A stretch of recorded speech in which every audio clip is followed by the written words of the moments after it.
He was born an outcast, a boy named Temujin, abandoned on the harsh Mongolian steppe and left to die. He would rise to unite the warring tribes of his people and unleash a storm of conquest that would forge the largest contiguous land empire in the history of the world. He is one of the most terrifying and misunderstood figures in all of history.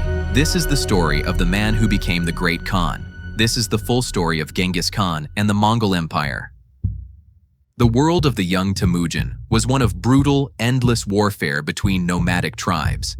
After his father was murdered, his own clan abandoned him.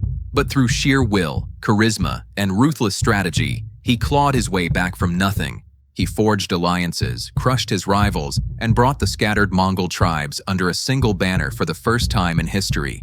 In 1206, at a great assembly called a Kurultai, he was given a new name, Genghis Khan, the universal ruler. He now commanded a disciplined, unified, and fanatically loyal army of the greatest horsemen the world had ever seen. With the steppes united, Genghis Khan turned his ambition outwards. The Mongol army was a revolutionary force.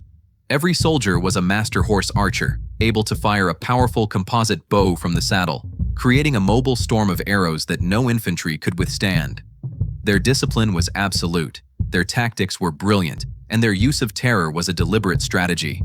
First, they conquered northern China. Then, after a Mongol trade caravan was massacred, Genghis Khan unleashed his full fury on the massive Khwarezmian Empire in Central Asia. Cities like Samarkand and Bukhara were utterly destroyed, their populations massacred. The Mongol storm swept through Persia, Russia, and the Caucasus, leaving a trail of shattered kingdoms in its wake.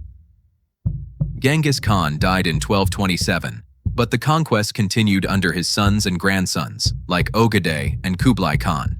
The Mongol Empire would eventually stretch from the shores of the Pacific to the gates of Europe.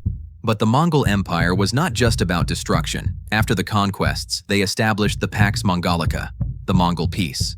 They secured the Silk Road, creating a continental highway for trade and ideas. They created a revolutionary postal system called the Yam, allowing messages to travel with incredible speed. They were surprisingly tolerant of different religions. For a century, they connected the East and the West like never before. Genghis Khan was a brutal conqueror responsible for the deaths of millions.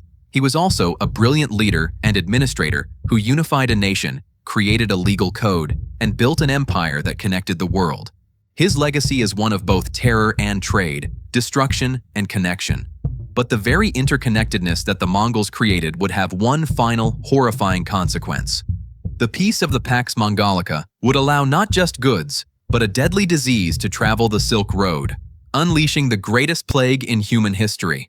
Click the video on your screen to watch the full story of the Black Death in 3 minutes. And be sure to subscribe to Epic Past so you don't miss a single story that shaped our world.